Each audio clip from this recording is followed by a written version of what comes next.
Hello everyone, this is Manisha Reja from New English High School and Junior College, IT department.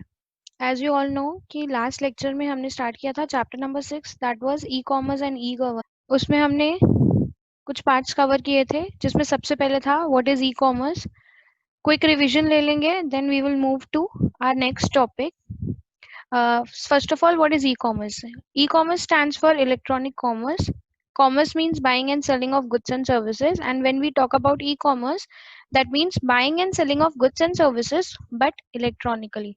That is, हम electronically using our electronic gadgets like mobile phones, laptops, computers, tablets, and internet को use करके हम लोग buying and selling अपनी transactions करते हैं with the help of electronic media that is called as electronic commerce. Then हमने कुछ advantages and disadvantages देखे थे, they are listed over here.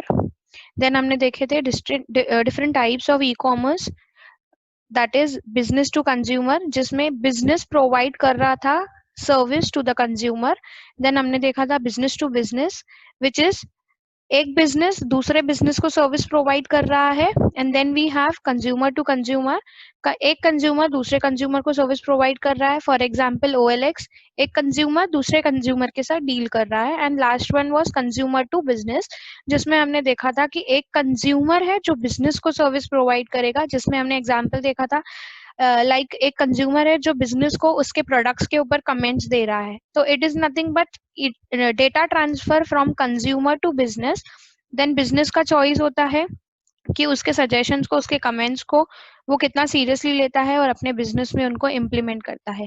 Of course it will improve the productivity of the business. So consumers reviews are very very important and that is the best suitable example for this type of e-commerce application, that is consumer to business. Now today we are going to start with our next topic, that is trade cycle. Now trade cycle क्या होता है? Trade means हमारी transaction buying and selling, उसका एक cycle होता है जिसको हम बोलते हैं ट्रेड साइकिल.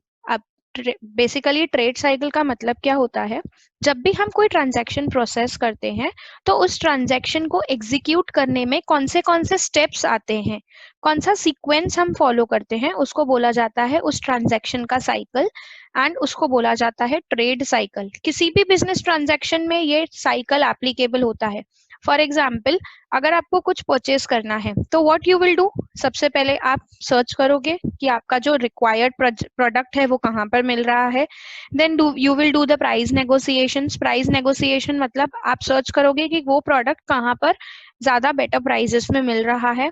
देन आप उस प्रोडक्ट को ऑर्डर करोगे, देन वो प्रोडक्ट आपके पास डिलीवर होगा, देन सामने वाला आपके नाम पे बिल बनाएगा, then you will make the payment and then अगर वो प्रोडक्ट के ऊपर कोई वारंटी या कोई सर्विस भी होती है तो उसको नेक्स्ट हम लोग अप्लाई करते हैं for the after sale service. For example if you want to buy a TV तो what you will do, you will search for the product, you will search different brands कि आपको कौन से brand का TV चाहिए, कौन से आपके स्पेसिफिकेशंस हैं, उसके हिसाब से you will search the TV.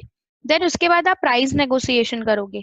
Like वो पर्टिकुलर टीवी, वो पर्टिकुलर प्रोडक्ट, अगर हम ट्रेडिशनल मार्केट की बात करें या ऑनलाइन मार्केट की बात करें, दोनों में ही ये साइकिल अप्लाई होता है. आप प्रोडक्ट सर्च करते हो, अगर हम ट्रेडिशनल मार्केट की बात करें तो आपके पास मार्केट में बहुत सारे टीवी के स्टोर्स हैं, या आप ऑनलाइन की बात करें तो ऑनलाइन में भी हमारे पास we have different e-markets. आप प्रोडक्ट सर्च करोगे, then you will compare the prices, कौन से स्टोर में कम प्राइस मिल रहा है, कौन से स्टोर में ज्यादा प्राइस मिल रहा है. Of course you will buy the product at a lesser price. Then we will order the product, फिर उसकी डिलीवरी मिलेगी. At the time of delivery you will get the bill also and bill के बाद आपको उसका payment करना है. And payment के बाद अभी आपने टीवी खरीदी है तो उसके लिए आफ्टर सेल सर्विस क्या होगा, उसका इंस्टॉलेशन, उसकी वारंटी. अगर टीवी आगे चल के एक टीवी की 1 साल तक सपोज वारंटी है और 6 महीने में वो खराब हो जाती है तो you will get the warranty service. So एक किसी भी प्रोडक्ट को जब हम लेने जाते हैं तो उसका ये एक साइकिल होता है जिसको कहा जाता है trade cycle. Now e commerce में इस ट्रेड साइकिल को 4 पार्ट्स में डिवाइड किया गया है, जिसमें सबसे पहले आता है pre sales phase of trade cycle, then execution, then settlement and then after sales. अब इन चारों फेजेस में ये सारे पार्ट्स कवर्ड होते हैं. लाइक प्री सेल्स फेज में we have search and negotiation, execution phase में we have order and delivery, settlement phase में we have invoice and payment and after sales phase का नाम ही है आफ्टर सेल्स, जिसमें हमें आफ्टर सेल्स सर्विस प्रोवाइड की जाती है. Now A trade cycle is a series of exchanges between a customer and a supplier that take place when a commercial transaction or commercial exchange is executed. जब भी कोई commercial exchange, commercial transaction execute होती है between a customer and supplier, तो ये एक series है जो follow की जाती है, ये एक sequence है जो follow किया जाता है किसी भी transaction के लिए, उसको कहा जाता है trade cycle. A general trade cycle consists of 4 phases. Now trade cycle के फेसेस को 4 पार्ट्स में डिवाइड किया गया है, जिसको हम डिटेल में स्टडी करेंगे in the next screen. Phases of trade cycle. Now exam में इस तरह से क्वेश्चन आता है that a general trade cycle has how many phases. It has basically 4 phases: pre sales, execution, settlement and after sales. Then phases of trade cycle. अब चारों phases को हम डिटेल में स्टडी करेंगे, जिसमें सबसे पहले आता है प्री सेल फेज. अब प्री सेल मतलब इसमें सेल्स एग्जीक्यूट हुआ नहीं है, तो pre sale phase of trade cycle means यहाँ पर आपके ट्रांजैक्शन को स्टार्ट कर रहे हैं हम, तो हमने सप्लायर ने अभी तक प्रोडक्ट सेल नहीं किया है, कस्टमर ने अभी तक प्रोडक्ट बाय नहीं किया है. बाय करने से पहले कस्टमर क्या करेगा, प्रोडक्ट को सर्च करेगा, सर्च करने के बाद प्राइस नेगोशिएशंस करेगा. तो pre sale phase consist of 2 steps. It is like search and negotiation. Customer search for the required website for the product to be purchase. पहले वो चूज करेगा मुझे प्रोडक्ट कहाँ से परचेज करना है. In negotiation step, customer find a supplier who offer good quality products at a cheaper price, and then customer agrees the terms forwarded by the supplier. Now negotiation किस तरह से होती है? Either you can compare 2 different websites जहां पर आप price comparison कर सकते हो. Then अगर आपको सेम वेबसाइट में मल्टीपल सेलर्स भी अवेलेबल होते हैं, लाइक फॉर एग्जांपल मुझे सोनी का एक टीवी परचेज करना है, तो सोनी का टीवी सिर्फ एक सप्लायर नहीं सप्लाई कर रहा होगा फ्लिपकार्ट पे. For example I am buying from Flipkart, तो फ्लिपकार्ट पे सोनी का टीवी मल्टीपल सप्लायर्स बाय कर रहे हैं, और हर एक सप्लायर का जो प्राइस होता है वो अलग अलग होता है. तो जिसका प्राइस चीपर होगा, जिसकी प्रोडक्ट अच्छा होगा लेकिन प्राइस चीप होगा, आप उसके पास उससे प्रोडक्ट परचेस करना पसंद करोगे.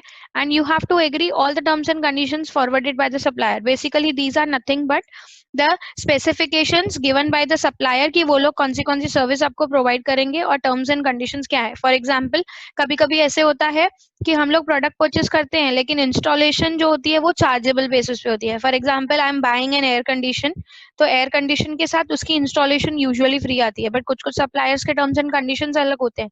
दे से नहीं, we will supply the AC, installation आपके पास करवानी है आपको, उसका कॉस्ट आपको खुद को बियर करना पड़ेगा. If you want we will send the engineer जो आपके पास एयर कंडीशन आपको इंस्टॉल करके देगा, लेकिन आपको उसके लिए एक्स्ट्रा कॉस्ट बियर करना पड़ेगा. तो ये टर्म्स एंड कंडीशंस होते हैं हर एक सप्लायर के. तो जिससे भी आप कंज्यूमर प्रोडक्ट परचेस करने के लिए एग्री होता है, उसके सारे टर्म्स एंड कंडीशंस कस्टमर को एग्री होते हैं.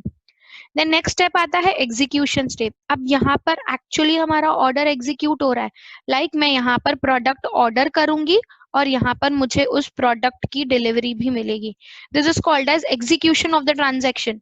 एग्जीक्यूशन ऑफ द ट्रांजैक्शन मतलब एक्चुअली में कंज्यूमर को वो प्रोडक्ट हाथ में मिलेगा. कैसे हाथ में मिलेगा? पहले आप उसको ऑर्डर करोगे, then you will get the delivery. This phase consist of order and delivery.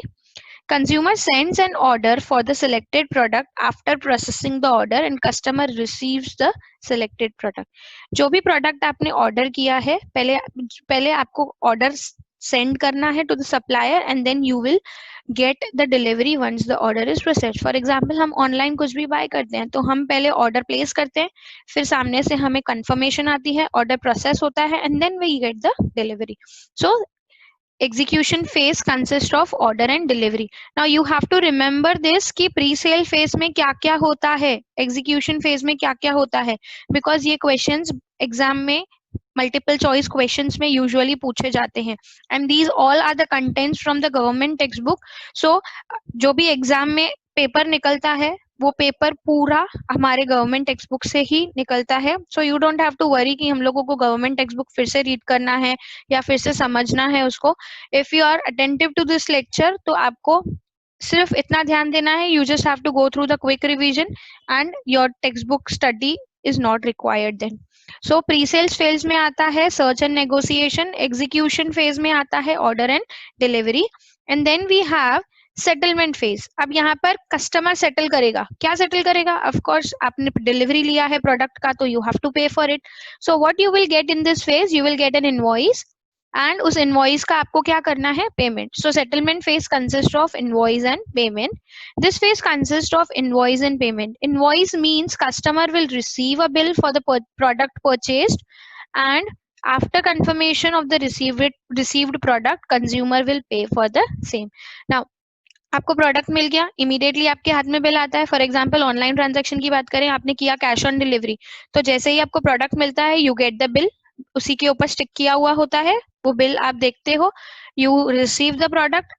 Once you acknowledge कि मुझे प्रोडक्ट मिल गया है तो आपको उसके पैसे देने पड़ेंगे. So once you get the invoice you have to pay for the same. So settlement phase consists of invoice and payment. And lastly, after sales phase. This is the last phase of trade cycle. After sales phase. After sales phase means यहाँ पर cell हो चुकी है, execution हो चुका है, product customer के पास पहुंच चुका है. अब कस्टमर क्या एक्सपेक्ट करेगा कि अगर वो प्रोडक्ट के ऊपर कुछ सर्विस है, कोई वारंटी है, तो वो मुझे मिलनी चाहिए. In this phase, this phase consists of warranty and after sales service. In warranty period, customer will give the maintenance service for free or at a minimum cost. Like for example, हम AC purchase करते हैं तो AC के साथ AC की 3 services free होती है, या तो कुछ मिनिमम कॉस्ट हम लोगों को बियर करना पड़ता है. जैसे हम गाड़ी खरीदते हैं तो गाड़ी के साथ 1 साल की सर्विसिंग फ्री होती है, या तो अगर हम लोगों को उसके कुछ पार्ट्स चेंज करवाने हैं या सर्विसिंग फ्री होती है, लेकिन अगर कोई प्रोडक्ट लगता है तो वी हैव टू पे the minimum cost for that. तो वैसे ही वारंटी पीरियड में आपको सर्विस मिलती है either free of cost or at a minimum price. And after sales phase means customer will do complaints about the product. जो भी product आपने लिया है उसकी परफॉर्मेंस से रिलेटेड आप कंप्लेन करोगे एंड उसके बाद आपको उसकी सर्विस मिलेगी. फॉर एग्जांपल मैंने एसी खरीदा, वो 6 महीने अच्छे से चला, लेकिन उसके बाद उसमें प्रॉब्लम आ रही है, तो व्हाट यू विल डू, आप एक्सपेक्ट करोगे ना कि सामने से मुझे सर्विस मिलनी चाहिए क्योंकि मेरा प्रोडक्ट जो है वो वारंटी में है. तो यहाँ पर आपको warranty and after sale service दी जाती है, जिसमें आपको जो भी कस्टमर के कंप्लेंट्स होते हैं प्रोडक्ट से रिलेटेड वो सॉर्ट आउट करके मिलते हैं. So basically a trade cycle consist of 4 faces, जिसमें हमने देखा pre-sale which includes search and negotiation, execution which includes order and delivery, settlement which includes invoice and payment, and lastly after sales which includes after sales and warranty phase. Moving to next. अब जब हम online transactions करते हैं तो online transactions के लिए हमारे पास पे करने के लिए क्या क्या मेथड्स अवेलेबल होते हैं ना. एज आजकल हर कोई ऑनलाइन ट्रांजैक्शन करता है या करता नहीं है, तो आपने देखा होगा अपने पेरेंट्स को, अपने बड़े भाई बहनों को करते हुए. तो जब भी हम ऑर्डर प्लेस करते हैं तो हमारे पास ऑप्शन आता है, या तो हम कैश ऑन डिलीवरी कर सकते हैं, like we can pay the cash on delivery, और we have different modes of payments, like जिसमें सबसे पहले आता है आपका कार्ड, डेबिट कार्ड हो या क्रेडिट कार्ड हो, आप कार्ड के थ्रू पेमेंट्स कर सकते हो. तो first mode of payment is credit card. Now credit card क्या होता है, या डेबिट कार्ड और क्रेडिट कार्ड क्या होता है, दीज आर द कार्ड्स जो कस्टमर्स जो बैंक्स हम लोगों को प्रोवाइड करते हैं and through which we can do the payments at different websites और इवन एट स्टोर्स भी आजकल हम लोग कार्ड्स के थ्रू पेमेंट्स कर सकते हैं. So credit cards are the most common way for the customers to pay online. Online पे करने के लिए यूजुअली सब लोग कार्ड्स यूज करते हैं. आपने देखा होगा क्रेडिट कार्ड्स वगैरह पे बहुत ज्यादा ऑफर्स भी आते हैं, लाइक फ्लिपकार्ट पे फ्लिपकार्ट गिव्स यू कि आप प्रोडक्ट परचेस करो you will get 10% instant discount on so and so bank का कार्ड. तो क्रेडिट कार्ड्स वगैरह पे बहुत अच्छे अच्छे ऑफर्स भी मिलते हैं. Merchant can reach out to the international market with the credit card. अब आप सेलर हो, अब अगर मैं सामने डील कर रही हूँ किसी और कंट्री में या इंटरनेशनल मार्केट में, लेकिन मैंने उनको कहा है कि आपको प्रोडक्ट जो होगा वो प्रीपेड ही होगा. प्रीपेड मतलब आपको पहले पे करना है तभी ही हम आप तक ऑर्डर डिलीवर करेंगे, लेकिन आपने पेमेंट का ऑप्शन कोई रखा ही नहीं है उनके पास, तो वो लोग पे नहीं कर सकते. लेकिन अगर आपने क्रेडिट कार्ड को अपनी वेबसाइट के साथ मर्ज कर दिया है, लाइक आपकी वेबसाइट में कोई भी बंदा क्रेडिट कार्ड के थ्रू पेमेंट कर सकता है, तो आपका बिजनेस इंटरनेशनल मार्केट्स तक भी पहुंच सकता है. Merchant can reach out to an international market with credit card by integrating a payment gateway into their business. आपने अपने बिजनेस में क्रेडिट कार्ड फैसिलिटी को इंटीग्रेट कर दिया मतलब इंट्रोड्यूस कर दिया, मिला दिया उसके साथ, जिसके थ्रू मर्चेंट जो सामने वाला पर्सन है जो सामने वाला कस्टमर है वो आपके प्रोडक्ट्स को इंटरनेशनल लेवल पे भी बाय कर सकता है। लाइक हम इंडिया में रह के भी हम दूसरी कंट्री से प्रोडक्ट्स ऑर्डर कर सकते हैं। क्यों? क्योंकि हम एक तो हमारा जो ई कॉमर्स है वो इंटरनेशनल ग्लोबली काम करता है, प्लस वो लोग अगर हमको कहते हैं that we will deliver your product but only once you pay it before delivery. Like prepaid orders को हम ही कभी कभी कोई वेबसाइट्स ऐसे होती हैं जिन लोगों को भरोसा नहीं होता है कि आपने देखा होगा मेनी टाइम्स ऐसा भी होता है कि प्रोडक्ट हमारे पास आता है and then we change our mind, मुझे ये प्रोडक्ट नहीं चाहिए। क्यों? क्योंकि हमने कोई इसके पैसे नहीं भरे हैं, प्रोडक्ट आने के बाद हम उनको बोलते हैं हमें नहीं चाहिए। तो उसमें सामने वाले मर्चेंट का, सेलर का टाइम वेस्ट होता है, वो प्रोडक्ट भी सेंड करता है, देन आप तक पहुंचाता भी है, उसकी कॉस्ट लगती है, उसके बाद सामने वाला को आप प्रोडक्ट रिजेक्ट कर देते हो। तो इसकी वजह से बहुत सारे मर्चेंट्स, बहुत सारे सेलर्स क्या बोलते हैं, हम आपका ऑर्डर एक्सेप्ट करेंगे लेकिन सिर्फ प्रीपेड होना चाहिए। लाइक अभी अगर मैं बात करूं तो अभी लॉकडाउन चल रहा है, लॉकडाउन के पीरियड में बहुत सारी वेबसाइट्स ऐसी हैं, अमेजोन की बात ले लेंगे, अमेजोन सिर्फ वही ऑर्डर्स को प्रोसेस कर रहा है जो प्रीपेड है। अगर आपने पैसे भरे हैं तो ही अमेजोन आपके प्रोडक्ट को डिलीवर करेगा। अगर आप बोलोगे मुझे कैश ऑन डिलीवरी चाहिए तो they will not accept your order only. तो हम क्रेडिट कार्ड अगर अपनी बिजनेस में इंटीग्रेट कर लेते हैं, like people can pay through credit card into our business, तो हम हमारे बिजनेस को इंटरनेशनल मार्केट्स में भी लेकर जा सकते हैं। Then next mode of payment is mobile payment. सबसे इजी, सबसे कॉमन, आज सब्जी वाला भी मोबाइल पेमेंट एक्सेप्ट करता है। आपने देखा होगा किसी भी स्टोर के बाहर लिखा हुआ होता है जीपे, देन नीचे एक बार कोड होता है, वो बार कोड को आपको स्कैन करना है अपने मोबाइल से and that's it, your payment is done.